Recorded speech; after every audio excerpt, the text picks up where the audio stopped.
que somos.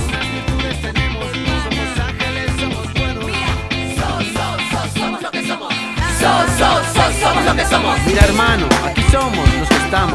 Nunca hacemos lo que podemos, no aprendemos, no avanzamos. El mundo se hace pequeño, la vida nos sigue pesando. Muy buenas tardes amigos, bienvenidos a un programa más de Entre Amigos, un programa producido por el Centro de Estudios Humanistas Nueva Civilización. Soy Javier Zorrilla y doy paso de inmediato a la presentación de mis compañeros. Buenas tardes amigos, yo soy Erika Vicente y tengo mucho gusto de estar aquí una vez más en su programa Entre Amigos. ¿Qué tal amigos? Les saluda César Bejarano, bienvenidos a Entre Amigos. Gracias por acompañarnos todos los sábados a las 6 de la tarde vía aderezoradio.com. Inmediatamente iniciamos con nuestra secuencia Caja de Pandora. ¿Qué tenemos, Javier? La Caja de Pandora. Mira, tengo dos noticias, una relacionada con otra, pero primero, ustedes se acuerdan de que pusieron un Cristo en el Morro Solar, un Cristo igualito al de Río de Janeiro, ¿no es cierto? Que con está regalo de Odebrecht. en un monte o en una montaña que tiene un pan de azúcar, creo que se llama, o algo por el estilo. Río de Janeiro. En Río de Janeiro, si no me equivoco. Entonces esa estatua era un símil, pero el símil que han puesto en el Morro Solar es de plástico. Es de fibra de vidrio. Es de fibra de vidrio, ¿no? Pero obviamente no es un material que enaltece, pues, sino más bien, digamos, denigra un poco Pura finta. lo que es la figura de un gran reformador espiritual y religioso como fue Cristo, pero también denigra al Perú. Y lo más gracioso de todo es que este fue un regalo que le hizo Odebrecht a Alan García, efectivamente. Ahora, con el destape que hay, yo creo que no debería de esperarse más para sacarlo de donde está, francamente, retirarlo, ¿no? Porque ya es un símbolo de la corrupción, burla, de la corrupción y del desprecio por Pero nuestro además pueblo. fue muy criticado en su momento, ¿no? Y su momento fue muy crítico. Fue muy criticado, bueno, se habló también del material, que era un material bastante, con poco peso, etcétera, ¿no? Pero bueno. y el costo de mantenimiento, ¿no? Es, me parece algo de 30.000 soles mensuales, que Exacto. debería de asumirlo la Municipalidad de Chorrillos, ¿no? Así es. No quiero dejar pasar que esto es una colaboración de Mario Solesi, que lo tomé de las redes sociales. Y también quiero recoger estos aportes que yo veo en las redes mientras uno los va leyendo, que me parecen interesantes. Y es que, siguiendo con el tema de Odebrecht, que es el tema que domina ahora la escena, ¿no? Y la coyuntura, muchos ponen su atención en las coimas que le dan a los funcionarios, ¿no? O a los presidentes, porque es plata que va de una mano a otra mano, digamos, ¿sí? Pero nos olvidamos que también está la sobrevaloración de las obras. Y se ha demostrado, y esto es una colaboración de Eric Yud, que el Metropolitano, por ejemplo, duplicó su presupuesto, ¿sí? Es decir, con la misma plata se pudieron hacer 2 metropolitanos. ¿Qué les parece? Igual el fenecido gasoducto del sur, originalmente licitado en 1.300 millones y que ya iba en la astronómica suma de 4.700, ¿sí? Fue subido a esta suma de 4.700. ¿Por qué esto es más grave que lo otro? Aunque las dos cosas francamente son imperdonables, ¿no? Porque finalmente, digamos, todo esto redunda ¿en qué? En que una plata que podría ser destinada para mejorar la calidad de vida de todos los peruanos tiene que ser entregada, ¿no? Y perdida del presupuesto público para, ¿cómo se llama? Engrandecer la riqueza de estos corruptos, tanto de los funcionarios y cuando no de un presidente. Vamos a ver cómo vienen las cosas, y de estas compañías que parece que tienen un poder enorme ya transnacional, ¿no? Esas serían más o menos mis noticias, amigos. Muy bien, a ver, yo les contaré que he quedado sorprendido con la presentación de una propuesta, no sé si aislada hasta el momento, ¿no?, por parte de Kenji Fujimori, quien sugiere que tengamos o volvamos a las épocas de la Cámara de Senadores y Cámara de Diputados, ¿no? Ustedes saben que justamente el gobierno fujimorista fue el que acabó con las dos cámaras y se quedó con lo que es hoy en día el Congreso nada más. La idea, entre comillas, era la de ahorrar dinero, ¿no? del Estado, pero al final nos estamos dando cuenta en estos últimos 15 años que el Congreso no está funcionando realmente. Los intelectuales políticos han sugerido hace más de 10 años ya la creación o restitución de la Cámara de Senadores, ¿no? Y ha sido el fujimorismo y otros partidos políticos aislados que se han estado oponiendo en el tiempo. Ahora, ¿cuál es el punto? Es la forma como se va a componer este Senado. ¿Cuál es la intención que tiene realmente el fujimorismo? Lo que es lo más probable es de acoplar más el poder de una manera, entre comillas, democrática, y obviamente no permitir que las mayorías puedan participar, ¿no? en el Congreso. Eso es lo que parece. Claro, porque el Senado, como toda herramienta, como toda tecnología, en este caso organizativa y política, va a depender de la dirección general de un gobierno, ¿no? de las intenciones. Ahora, algunos se oponían porque sería más burocracia, otros no, dicen es una instancia de reflexión.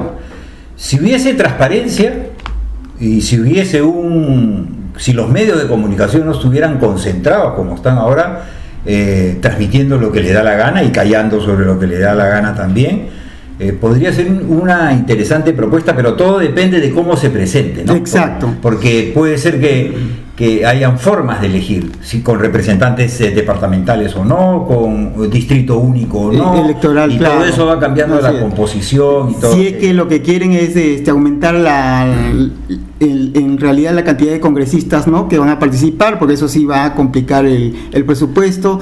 Entonces hay que estar alertas, amigos, sobre cuáles van a ser las propuestas. Hay que estar alertas, efectivamente. Y bueno, porque si tiene mucha potestad, el Senado puede dilatar proyectos, también puede obstaculizar proyectos, ¿no?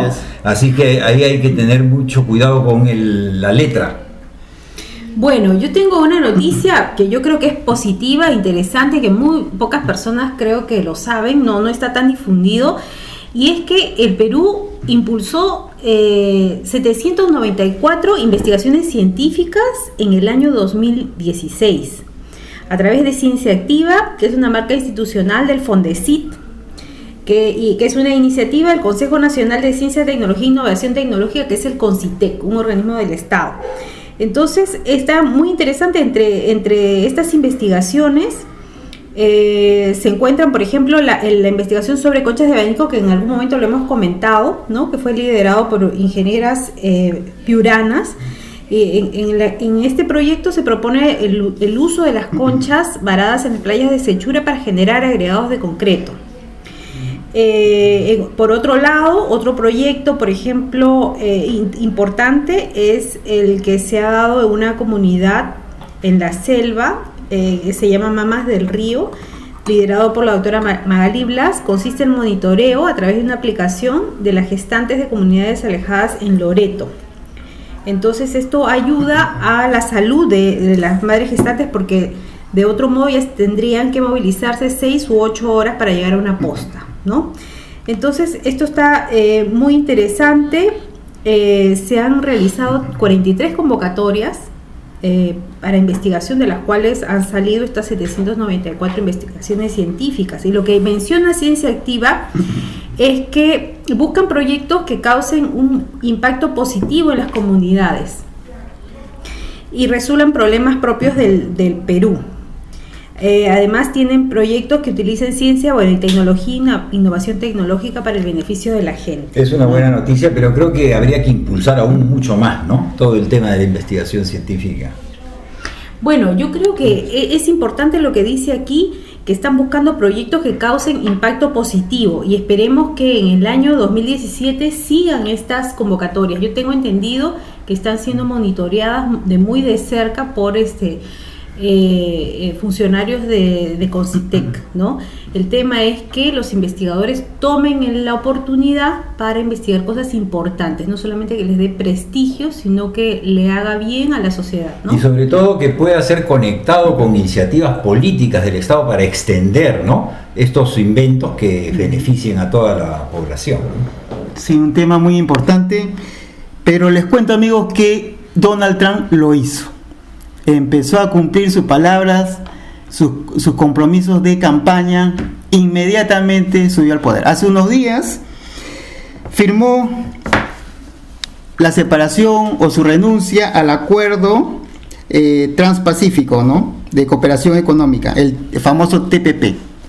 Estados Unidos se había integrado en el 2015 con Australia, Brunei, Canadá, Japón, Malasia, México, Nueva Zelanda, Perú, Singapur, Vietnam y Chile, para juntar el 40% de la economía mundial y ser un contrapeso al crecimiento de China, ¿no? Para Donald Trump esto le parecía pues tonto, ¿no?, ilógico, y que más bien se basaba en apoyar a la economía nacional. Decía que este acuerdo era lesivo para la economía norteamericana, así que de una vez renunció. ¿Cuál es el efecto en el mundo? Bueno, algunos expertos están reclamando o están considerando la actitud de Donald Trump como de traidora, ¿no?, a los intereses globales. Mira, todo es cuestión de cómo se mire también, ¿no? ¿Por qué? Porque él lo que está proponiendo ahora son tratados bilaterales para ejercer con mayor fuerza el dominio que tiene Estados Unidos, ¿no?, y negociar país por país. Pero Donald Trump, al hacer resurgir el nacionalismo, también se muestra como un ejemplo para que nuestros países, que siguieron así a pie juntillas la globalización, a como dé lugar, y tratados de comercio, como dé lugar, perdiendo soberanía, así como ahora quiere recuperar soberanía Estados Unidos, también nuestros países deben de recuperar soberanía. Claro, es una gran oportunidad. Un lado positivo, ¿no?, de cómo, porque todo tiene una manera de ser aprovechado también, ¿no? Así es.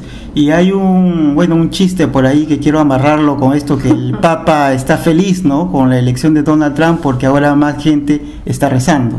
No se sabe qué va a ocurrir en el mundo. Qué pena. Bueno, sin embargo, el 21 de enero, el día sábado, se dio una marcha muy importante, la marcha de las mujeres. Y no solamente en Washington, en la capital de Estados Unidos, sino tuvo réplicas en todas las partes del mundo. Más de 300 lugares acompañaron. Entonces es muy interesante. Bueno, estuvieron en muchas ciudades de Estados Unidos, en Seattle, en Alaska, en Denver, en diversos lugares, en Las Vegas, pero también en París, por ejemplo, en Londres, Berlín, en Nueva Zelanda, en Berlín. ¿Y qué dicen los carteles? Porque veo ahí que tienes... Sí, muy interesante los carteles armados por la gente, ¿no? Sí, porque es interesante sí. saber lo que dice. Dice que exista respeto o esperen resistencia. Bueno, es la traducción, es se escucha más bonito en inglés, ¿no? Y después dice, aquí está el poder de las mujeres, dice en otro lado, eso es en Colombia. Después también dice, el poder de las mujeres contra la torre Trump, ¿no? Girl Power versus Trump Tower, ¿no? Bueno, eso. Luego hay otras que dice, mi útero, mi asunto. Bueno, en realidad esta marcha tiene que ver con la cultura machista que Trump ha mostrado, ¿no? Pero acaba de tomar otra decisión política, ¿no? Ya no respaldar más a las organizaciones, tanto de Estados Unidos como a las que apoyan en el extranjero para la planificación familiar, ¿no? Sí, y de todas maneras la mentalidad que ha demostrado es bastante machista y misógina, ¿no? Entonces este levantamiento ha sido como para hacer ver que las mujeres no están de acuerdo y están protestando. De hecho, dentro de esta marcha ha estado, por ejemplo, algunos artistas como famosos. Scarlett Johansson, Madonna, que tomaron Ajá. la voz y han dicho cosas muy interesantes respecto de este momento, ¿no? Han dicho su opinión. Bueno, vamos a ver entonces qué va pasando, ¿no? En el 2017. Parece que se polariza el mundo entre dos fuerzas, las fuerzas conservadoras y las fuerzas Liberales. más liberales y más sociales, ¿no? Así es. Así es que bueno, muy bien, con esto terminamos nuestro segmento La Caja de Pandora. Nos vemos en un ratito. Somos lo que somos.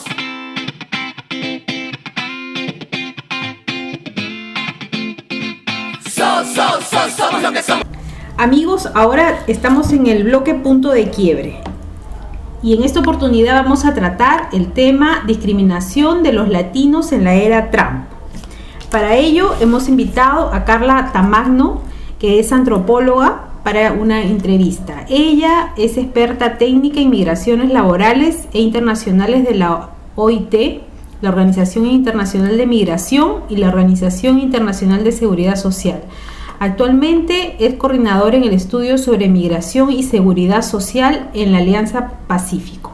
Doctora Tamagno, ¿usted considera, al igual que otros especialistas, de que no hay un buen panorama para los latinos en Estados Unidos ahora con la era Trump? Bueno, en primer lugar, la situación de los latinos en Estados Unidos se torna dramática, principalmente para los latinos que están en situación irregular, ¿no? Porque ya tenemos la amenaza de la expulsión de la deportación de latinos que están en situación irregular. Bueno, no se cuentan con mecanismos de protección para ellos, por tanto, los consulados de los respectivos países que tienen mayor número de migrantes en los Estados Unidos tienen que implementar mecanismos de protección hacia ellos, principalmente organizando a los latinos, haciendo un diagnóstico de la situación en la que se encuentran sus comunidades de migrantes, ¿no? Por ejemplo, en el caso concretamente del Perú, casi un 20% de la comunidad de peruanos en los Estados Unidos están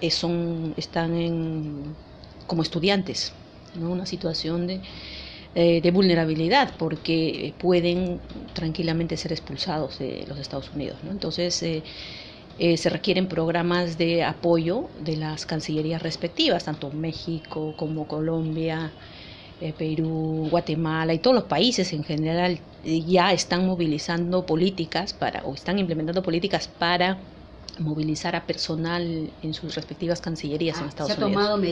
¿Se están tomando medidas actualmente? Sí, de parte de varios de los países sí, ¿no? Tengo entendido que sí, que ya han tomado acción al respecto, ¿no? Ya preveyendo esta situación. Uh-huh. ¿Y por qué cree que no se ha implementado una política de protección hasta este momento, sabiendo que la comunidad latina es sumamente numerosa en Estados Unidos? ¿Por qué no se ha tomado medidas? La situación es mucho más compleja, o sea, más o menos el número de latinos en Estados Unidos aborda los 55 millones más o menos de personas, que constituye el 17% de la migración. El tema es que muchos países han venido tratando de hacer convenios con Estados Unidos para justamente regularizar o mejorar las condiciones de sus migrantes, pero es muy difícil. Nosotros sabemos que México es el vecino de los Estados Unidos. A pesar que Obama tenía intenciones de mejorar la situación de los migrantes, eso no se lo ha permitido su Congreso. Entonces es una situación muy complicada para Estados Unidos, ¿no?, de poder tomar decisiones. Además que Estados Unidos es uno de los países que menos tratados de derechos humanos ha firmado, y sobre todo de protección a los migrantes menos, ¿no? Entonces el tema actualmente está al interior, en la agenda principalmente de las iglesias y sectores sociales independientes, ¿no? Entonces, por ejemplo, tenemos comunidades de profesionales que están organizados, tenemos comunidades de mismos peruanos que están organizados en diferentes lugares, y por supuesto uno de los temas en los que hay muy pocas posibilidades de hacer algo, de intervenir, son los temas de la deportación, ¿no? Porque eso es independiente en el Estado americano. O sea, si ellos detectan a una persona en situación irregular, la deportan y entran a los sistemas justamente al sistema de deportación, que es toda una industria en Estados Unidos. Usted decía que estaban más vulnerables los ilegales. No son legales ni ilegales, nosotros les llamamos irregulares. Ya, los ¿no? irregulares. Y los que están en forma regular ahí en Estados Unidos, ¿también están en peligro, son vulnerables? No, o porque no, el riesgo para la gente que está en situación regular no es problema, porque siguen en sus mismos trabajos, no tienen ninguna amenaza al respecto, ¿no? O sea, usualmente los latinoamericanos en Estados Unidos están en las áreas de servicio, muchos profesionales también, pero varios en las áreas de servicio, y la mano de obra latina es muy reconocida en Estados Unidos, entonces no hay problema con los irregulares, ¿no? El problema no hay problema con los regulares, el problema es la situación de los migrantes en situación irregular. y ya finalmente, esto sería, viéndolo de otro punto de vista, una oportunidad para que los consulados, sobre todo en el consulado peruano, por ejemplo, encuentren mecanismos que garanticen o que protejan a sus nacionales allá. Por supuesto. ¿Cómo así? A ver, explícanos.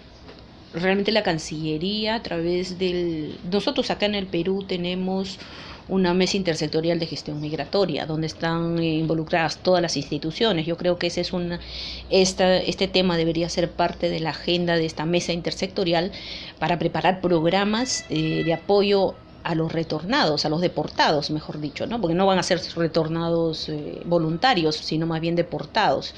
Y un proceso de deportación me implica muchas cosas, ¿no? O sea, en primer lugar se pone en riesgo la seguridad y estabilidad de los migrantes. Entonces, para prevenir esto deberían prepararse programas de retorno voluntario para la gente que vea que no tiene condiciones de seguir viviendo en los Estados Unidos, pueda venir a Perú y tenga acceso principalmente al empleo, ¿no? Entonces, para esto hay que preparar programas específicos para esta población, previo diagnóstico, obviamente, que debería ejecutarse en los diferentes estados de Estados Unidos, ¿no? Ya han habido algunas experiencias, entonces yo creo que si las cancillerías refuerzan sus equipos en cada uno de los consulados, podrían hacerse cosas interesantes, ¿no? Como les digo, acá en el Perú tenemos una mesa intersectorial, las instituciones deberían hacer un plan de emergencia, un plan de trabajo. ¿Se está haciendo? Porque esto ya venía desde la campaña, ¿no? No tengo información de eso, yo creo que debería ser parte de su agenda, ¿no? Si no lo han hecho todavía, deberían hacerlo. Okay. Muchísimas gracias, doctora. Bueno, muy interesante la entrevista, nos ha dado muchas miradas, muchos lados que a veces no tenemos en cuenta, ¿no? Yo quisiera destacar algo sobre el tema de la discriminación a los inmigrantes y en particular a los latinos. Para aquellos que hemos estado en otros países, en mi caso, yo estuve en Alemania, te enfrentas a un medio que es extraño al tuyo, muchas veces no dominas el idioma, y si ese medio te maltrata o tienes leyes que te maltratan o una actitud de fobia, ¿no?, de xenofobia hacia los extranjeros, ¿qué te ocurre a ti? Que vas a empezar a retirarte de la vida social. Vas a aislarte, te vas a reunir de repente con algunos otros amigos latinos nada más, pero ya no vas a tener confianza para poder participar en esa sociedad de una manera dinámica, ¿no? Entonces, ¿qué ocurre? Que entras en la depresión. O sea, el tema de la discriminación a los inmigrantes no solamente es un tema estadístico, ni mucho menos. Genera profundo sufrimiento en la gente. Puede enloquecer la familia, por ejemplo, puede separarse por las enormes tensiones. Conozco un caso en particular, que obviamente no voy a mencionar nombres, en que el hijo tuvo que tener una atención psiquiátrica sostenida y que el padre también de alguna manera entró en problemas nerviosos. Entonces, si eso lo multiplicamos, la cantidad de sufrimiento que genera la discriminación es enorme, porque te margina, te separa, te aísla y tú le agarras miedo a la sociedad, ¿no? Pero habría que separar, me parece, el tema de discriminación con los ilegales, ¿no? Porque una cosa es que tú llegues a un país formalmente con todos los trámites de ley, ¿no? Y quieras hacer una nueva vida ahí, ¿no? Y obviamente pues te enfrentes a la discriminación, ¿no? del pueblo de esas ciudades. Sin embargo, ¿qué pasa con los ilegales, ¿no? Que llegan de diversas formas, se establecen, ¿no? Y que pasan los años y no han podido formalizarse también por el tema de legalidad Yo creo que del es país. una situación mucho peor, ¿no? El sufrimiento es mucho mayor de los ilegales, ¿no? Pero sí, yo creo que aquí hay una visión global que muchas veces no se toma, ¿no? Porque uno ve el problema, bueno, Estados Unidos está viendo el problema en Estados Unidos. Sin embargo, estamos viendo que muchos países tienen guerras civiles, por ejemplo, en muchos casos, como los países como Honduras, ¿no? Están viviendo violencia extrema, entonces la gente se ve obligada a salir. O sea, claro. Yo creo que tendría que haber unas políticas globales para estos inmigrantes que no tienen otra situación. No es que ellos elijan ir a vivir a Estados Unidos porque les parece bonito y pudieran elegir otros lugares. Entonces, me parece que es un tema que se tiene que resolver, así como los latinos yendo a Estados Unidos, también los refugiados, por ejemplo, que salen de Siria, ¿no? Y van a Europa. O sea, muchos no han elegido. Por supuesto, están forzados, en ¿no? el Perú, Se ven forzados. durante el gobierno de Fujimori, muchísimos peruanos migraron a Estados En la Unidos, época a del Chile terrorismo y a también. Japón principalmente. Así es, Claro. así es. Y la gente ha ido a trabajar, a hacer trabajos muchas veces esclavos para poder mantener a su familia. La otra cosa para que no sus se hijos dice, pudieran educarse. la otra cosa que no se dice es que un migrante trabaja, aporta, genera impuestos, ¿sí? Es una mano de obra mucho más cómoda en competencia con la mano de obra local. Toman puestos que en ese país no quieren tomar otras personas.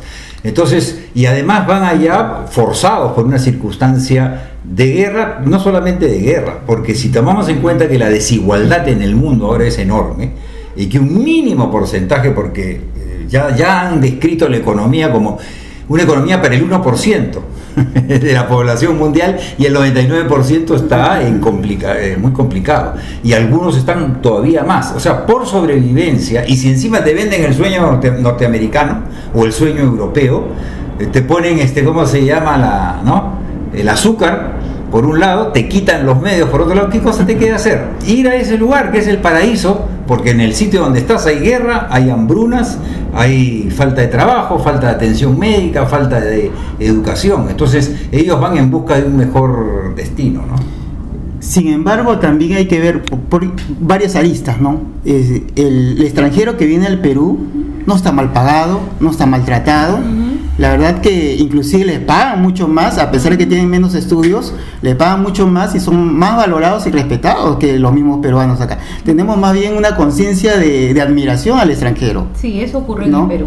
Desafortunadamente, por un lado, la parte amigable está perfecto, pero la parte de darle más a veces que de lo que corresponde por ley, ¿no?, a un peruano, pues, o por sus estudios, me parece pésimo, ¿no?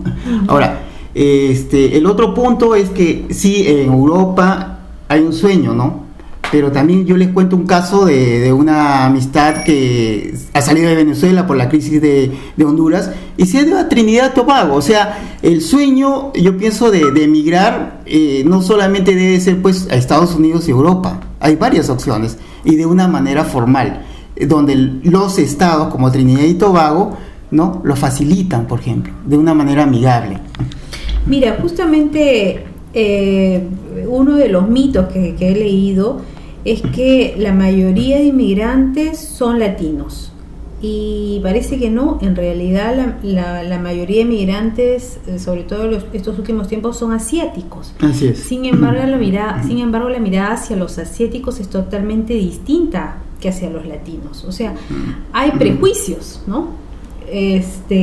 Porque aquí dice a los migrantes asiáticos se les mira como profesionales, o sea, están siendo mejor tratados. Entonces hay un prejuicio muy fuerte hacia los latinos, ¿no?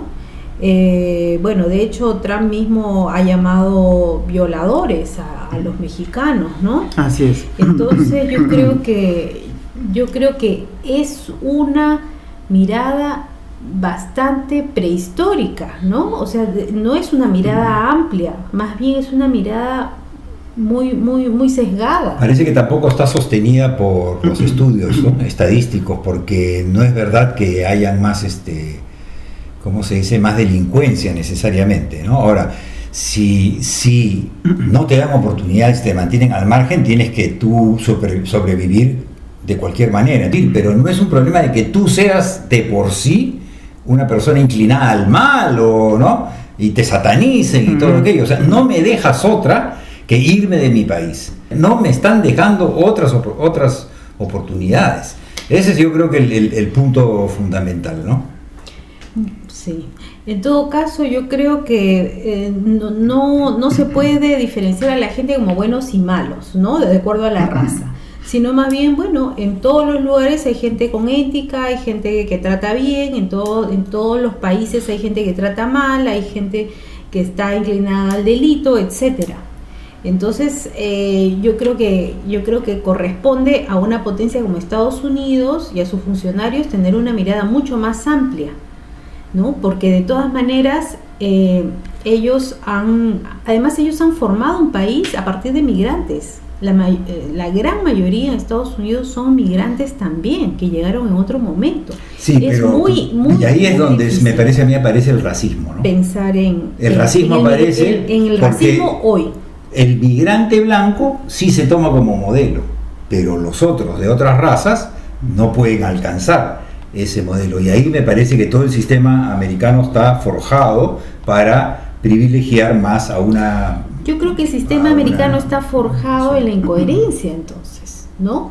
Porque si yo, porque estoy acá más tiempo, en todo caso, y eso se ve en las redes, ¿no? Cuando se ve a un indio americano, ¿no?, un indígena americano diciéndole a los blancos que llegaron de Europa, vayan, yo también quiero que se vayan los inmigrantes. Entonces váyanse ustedes, ¿no? Váyanse ustedes. Nosotros fuimos los que estuvimos acá. Claro, los dueños de la tierra somos nosotros. Entonces es completamente incoherente el tema de la discriminación. Y sobre todo ahora, en el que vivimos en un mundo ya globalizado, entre comillas globalizado por el tema económico, pero también mundializado, ¿no?, donde la gente se traslada de un lugar a otro, entonces las posibilidades son múltiples. Así que nada, tenemos un 2017 que hay que estar muy atentos a lo que pudiese ocurrir, ¿no?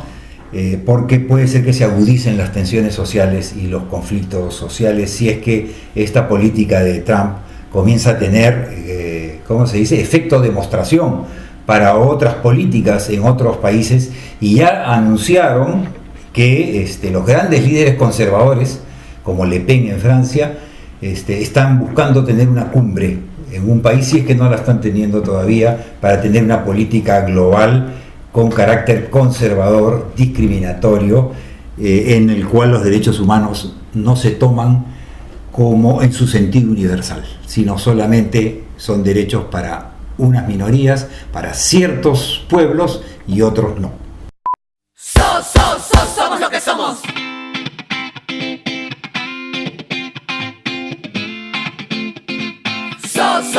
Somos lo que somos.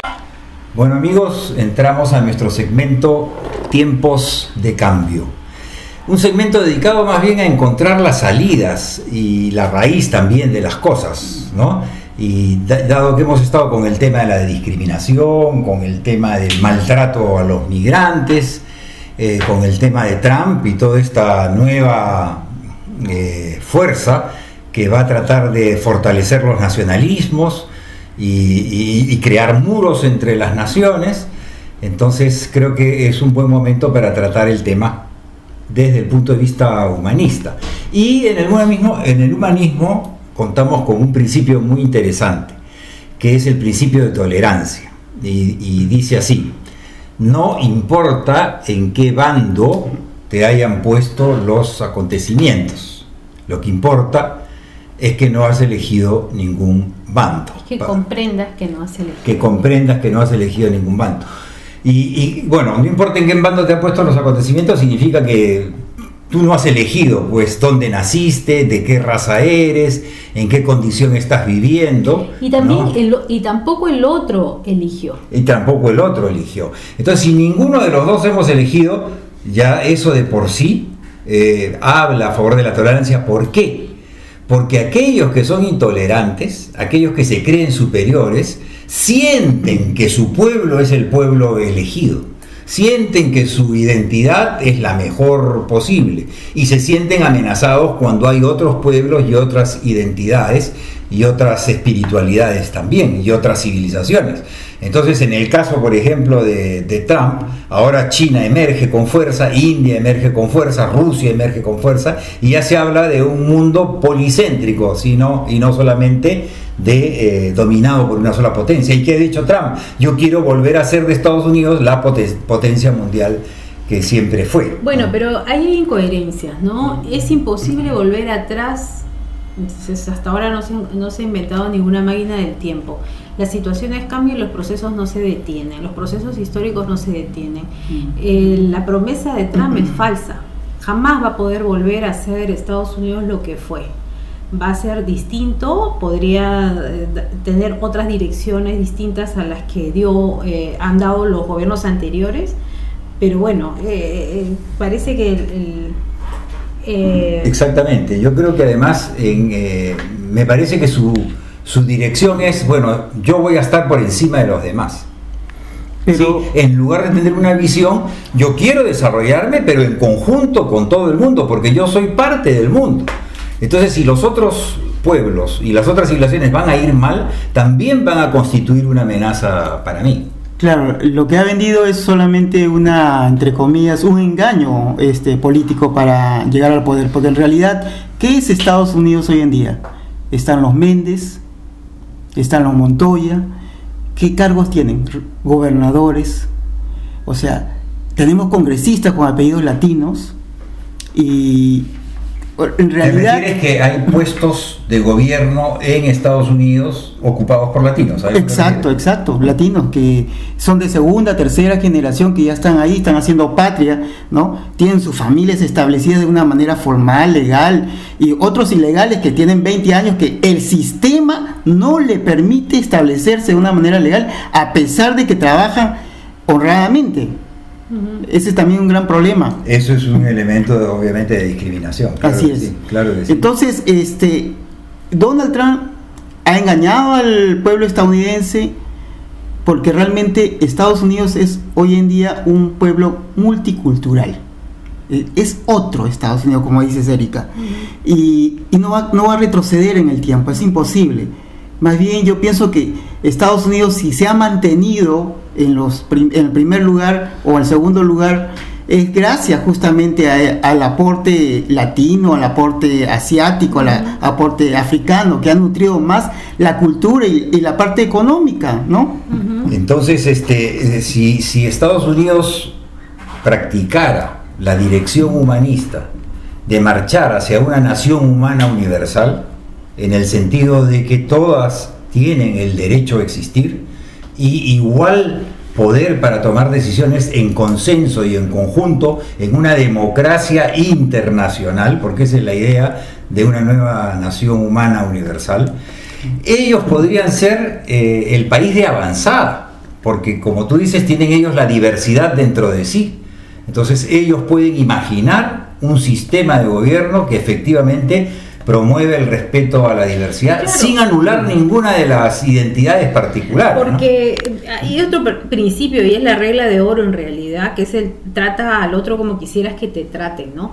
O sea, Donald Trump, bueno, uno habla de Donald Trump, pero en general uno tendría que pensar, por ejemplo, en los antepasados que llegaron también de otros lugares, ¿no? ¿Qué hubiera pasado si los hubieran dejado en su barco y los hubieran regresado a Europa, a una Europa empobrecida, sin alimentos, etcétera, ¿no?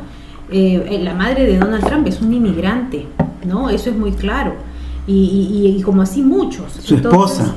También la esposa, ¿no? El tratar a otros como quisieras que te tratan, o como siquiera te han tratado, o sea, es todavía mucho más claro, porque a ellos los han tratado bien, a ellos les ha ido bien, entre comillas, ¿no? Y también yo creo que hay otra cosa que es fundamental, que es reconocer al otro como igual. Porque cuando la gente habla o mira a los migrantes, ya sean latinos, africanos, etcétera, como seres de otra clase, de otra especie, ¿no? No los puede acercar a su humanidad, digamos, ¿no? Entonces, yo creo que reconocer al otro como ser humano que es una cosa fundamental y que debería estar en las bases de los gobiernos y las políticas. En el humanismo está el lema, nada por encima del ser humano y ningún ser humano por encima de otro. Y yo creo que con esta frase célebre, con este lema, inspirador, por supuesto, porque uno se puede preguntar, efectivamente, ¿estoy yo o me quiero sentir por encima del otro? No. ¿A ti te gusta ser chancado? No, entonces no chanques. Nada por encima del ser humano y ningún ser humano por encima del otro. Y con esto nos despedimos de nuestro bloque Tiempos de Cambio. Regresamos, amigos. Somos lo que somos.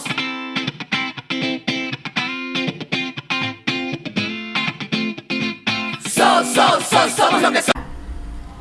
Acá estamos, amigos, nuevamente. Empezamos con la secuencia Enredados.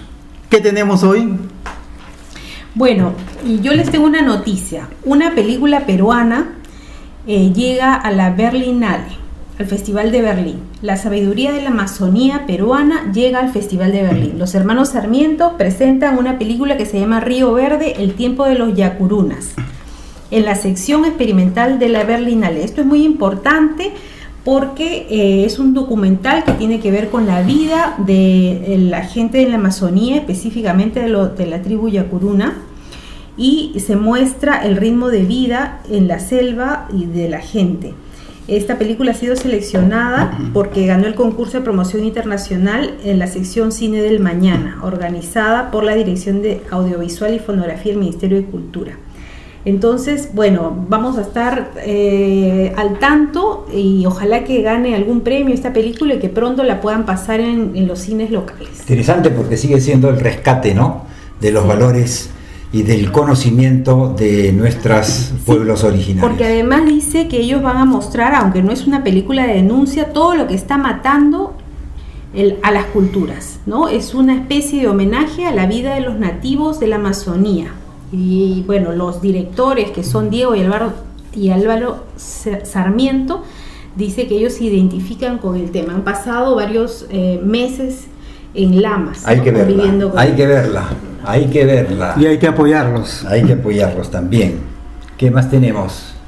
Ok, cuando ayudes a alguien, hazlo dando gracias, pues la vida te ha puesto en el lugar del que da y no en el lugar del que necesita la ayuda. Ténganlo presente, amigos. Así es, así es. Y todo el mundo debe haber hecho la experiencia que cuando ha dado algo, ha regalado algo, se siente de una manera maravillosa, en realidad.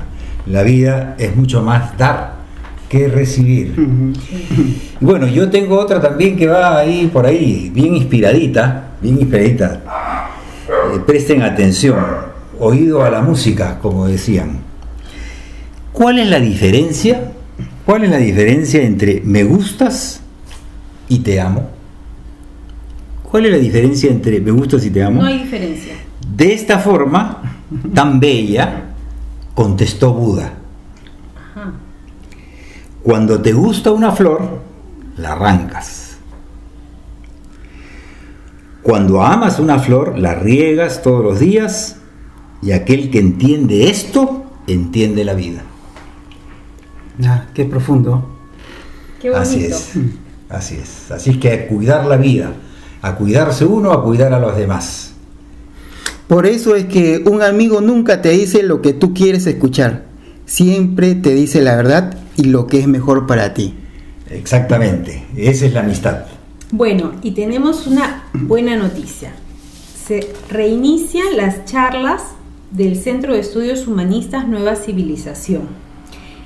El día 9 de febrero, el jueves, tendremos la charla de Walter Chung, que se llama Antes del umbral, reflexiones sobre la muerte.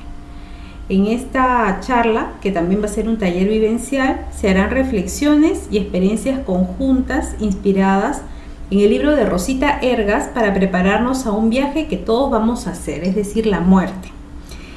Esta charla, a la cual están invitados todos nuestros oyentes, se dará el jueves 9 de febrero a las 7:30 de la noche en el Centro Cultural La Moneda, en la avenida Arequipa 4545 en Miraflores. Así es, amigos. El ingreso es libre. Vayan porque la muerte es un nuevo inicio y no un término. El local queda, por si acaso, para nuestros amigos 2 cuadras del IGNA y a media cuadra de la Alianza Francesa en Miraflores. Más fácil de llegar no puede ser. Lleguen temprano, por favor. ¿Qué más tenemos? Nada más, creo. Ok, tengo una más antes de irnos.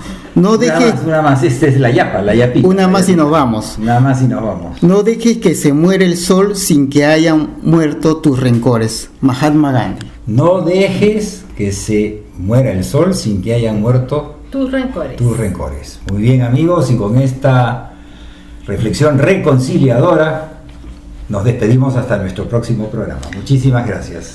Y no se olviden de seguirnos todos los sábados vía aderezoradio.com a las 6 de la tarde.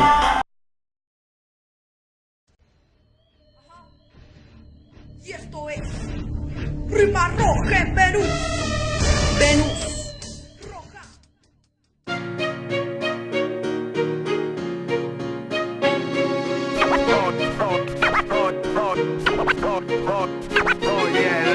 A prueba de fuego nada nos detiene, hoy somos más fuertes, bendición de ser mujer. A prueba de fuego nada nos detiene, hoy somos más fuertes, bendición de ser mujer. Las voces hoy se unen en un grito de conciencia, las mujeres hoy unidas hacemos la diferencia. Fortaleza mental, física y espiritual, esa es la dosis total, qué bendición es ser mujer. Hay muchos mal llamados hombrecitos por ahí que menosprecian tu fuerza, ilusos, absurdos, olvidan que durante 9 meses en un vientre femenino sintieron abrigo, refugio seguro, y ahora la boca se llenan diciendo yo soy el duro, levantando el puño, huecos acomplejados pero bien paradas en la lucha, sin pretextos, sin excusas, levantamos bien las manos y con la paz hoy guerreamos. El hip hop nuestro instrumento, mi verso el enlace perfecto a tiempo completo, exacto, melódico, armónico, rítmico, lógico, te deja atónito y te preguntas por qué, solo obsérvame, qué bendición es ser mujer. A prueba de fuego nada nos detiene, hoy somos más fuertes, bendición de ser mujer. A prueba de fuego nada nos detiene, hoy somos más fuertes, bendición de ser mujer. Las voces hoy se unen en un grito de conciencia, las mujeres hoy unidas hacemos la diferencia. Fortaleza mental, física y espiritual, esa es la dosis total, qué bendición es ser mujer. La violencia contra la mujer hay que parar, ninguna más se va a dejar extorsionar, maltratar, tenemos los derechos, somos más.